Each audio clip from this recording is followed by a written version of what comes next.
Dan kebanyakan kalau seumpama di sawah-sawah sekarang ini, akhir-akhir ini kebanyakan eceng gondok kayak gini. Jadi kita harus ekstra melimpir, survei ke tempat-tempat supaya eceng gondoknya tidak berkembang biak secara masif.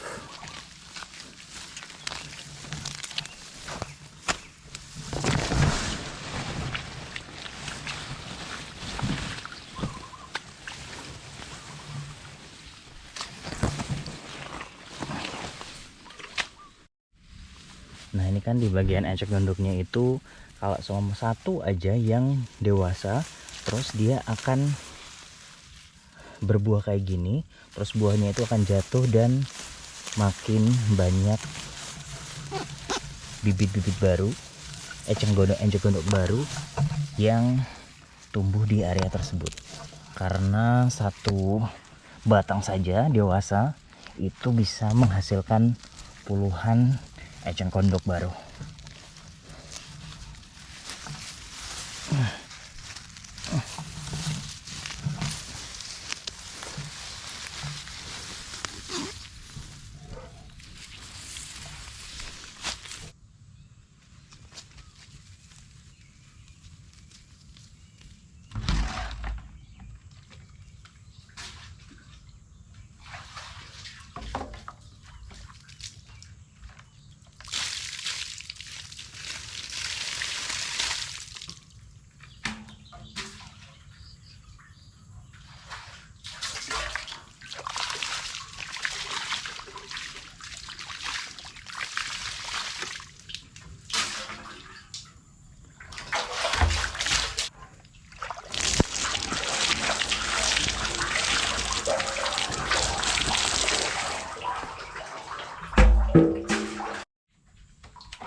Nah ini adalah update untuk tanaman tebu gue. Jadi kemarin udah proses seset untuk yang kesekian kalinya, gue nggak tahu. Jadi kalau seumpama Simbok itu kalau lagi nggak punya kerjaan, dia selalu menyempatkan untuk nyeseti daripada tanaman tebu ini.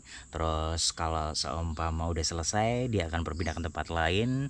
Dan kalau dirasa daun-daun itu udah butuh proses nyeseti lagi, ya udah dia akan melakukan proses penyesetan kembali untuk yang kesekian kalinya kayak gitu.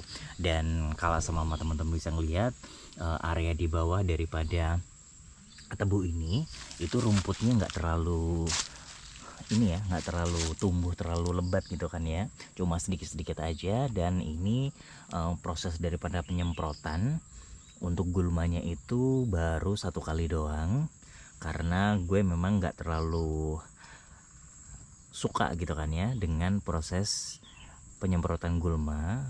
Gue lebih suka secara manual, jadi kita matun gitu kan, mengambil gulma-gulma tersebut terus cabutin dengan tangan daripada disemprot. Itu kan kayak menambah bahan kimia ke dalam tanah itu sendiri kayak gitu. Dan ini untuk tinggi daripada tebu gue itu kisarannya udah di 2 meteran lebih, karena tinggi gue adalah 165 dan ini cukup tinggi banget. Kalau ada di beberapa tempat itu juga gila sih, ini benar-benar tinggi banget 2 meter. Dan gue berharap banget, gue sangat berdoa untuk panen pertama ini gue bisa mendapatkan uang dari panen area ini itu minimal 50 juta kayak gitu. Dan gue akan melakukan proses pelebaran lahan tebu ini. Untuk yang sawah di bawahnya itu juga akan gue tanemin tebu juga, karena ya gue pengen nyoba gitu kan, kalau seumpama penghasilan daripada tebu itu berapa. Terus juga alasan keduanya itu adalah kalau seumpama kita menanam padi itu ada beberapa lokasi yang nggak terlalu bagus, apalagi kalau seumpama proses penanaman kedua seperti ini. Biasanya untuk apa itu namanya, Untuk penanamannya yang kedua, padi kedua, Mindoni, itu kadang hujannya tidak terlalu bagus, jadi tidak maksimal hasilnya kayak gitu.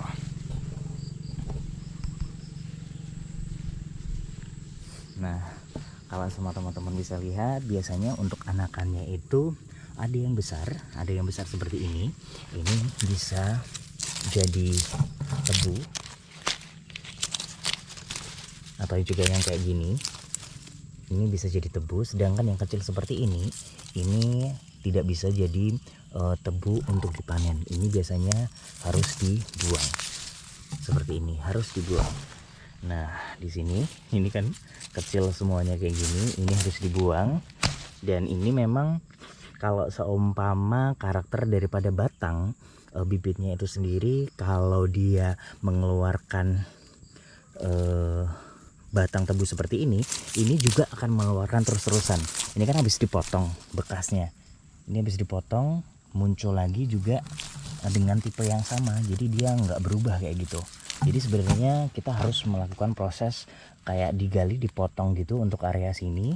Ini bener-bener dibinasakan supaya tidak mengganggu pertumbuhan daripada batang yang memang bisa dipanen seperti ini kayak gitu.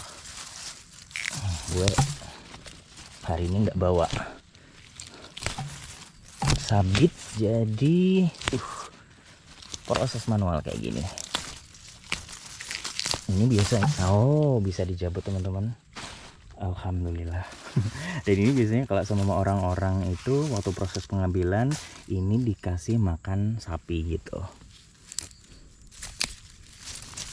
jadi tetap bisa dimanfaatkan.